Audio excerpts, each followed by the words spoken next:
السلام علیکم ورحمۃ اللہ۔ جی، پنجاب حکومت گزشتہ 2 سال سے یک طرفہ بات سن کر اور چند تکفیری مولوی ملاؤں کے دباؤ میں آ کر میرے اوپر پابندی لگاتی ہے، اور کبھی اس شہر میں داخلے پہ پابندی، کبھی اس شہر میں داخلے پہ پابندی۔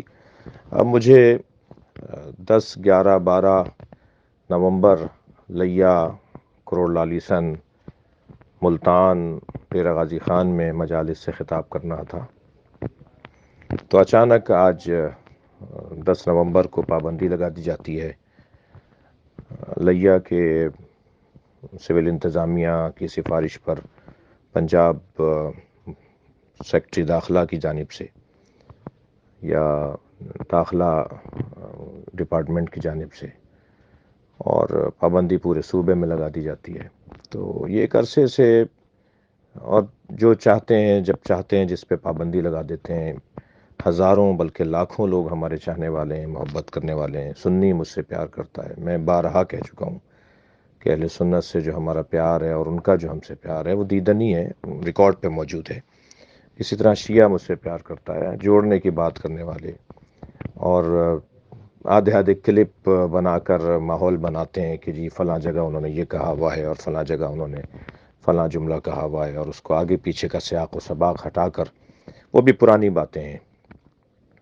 اب پھر دوبارہ پنجاب حکومت نے ایک جانب محترم عمران خان صاحب سے اتحادی حکومت ہے پنجاب میں، دوسری جانب پنجاب حکومت کا یہ رویہ ہے، ادھر ایک ملکی سطح پر سیاسی بحران ملک میں ہے۔ میں اس وقت پہ اگر کوئی اپنے حقوق اور جو ہمارا حق، یعنی میرا شہنشاہ حسین نقوی کا حق نہیں بلکہ پوری ملت جعفریہ، پوری ملت اسلامیہ کا حق ضائع کرنے والی بات ہے جب وہ پابندی لگاتے ہیں، جب روکتے ہیں۔ اب میں اگر اپنے حق کی بحالی کے لیے کوئی جد و جہد کرتا ہوں تو ملک کی سیاست کے اندر بھی اس کا ایک کوئی رخنہ آ سکتا ہے، اور کوئی نئے طرح کے مسائل شروع ہو سکتے ہیں۔ میں ایسا سوچ رہا ہوں کہ اگر کچھ دیر میں انہوں نے سمجھداری نہیں کی تو میں پھر کراچی سے پنجاب کے بارڈر تک احتجاج کرتا ہوا اپنے چاہنے والوں کے ساتھ پنجاب کی حدوں پر اور سرحدوں پر پہنچوں گا، اور پھر صادق آباد کے ڈی سی اور ڈی پی او سے بات نہیں ہوگی، پھر آئی جی صاحب کو آنا ہوگا صادق آباد بارڈر کے اوپر، اور پھر ہوم سیکرٹری صاحب کو آنا ہوگا وہاں پر۔ پھر ظاہر ایک ماحول جب احتجاج کا بنے گا تو بہت ساری چیزیں میرے ہاتھ میں بھی نہیں ہوں گی۔ تو میں ایسا کچھ سوچ رہا ہوں۔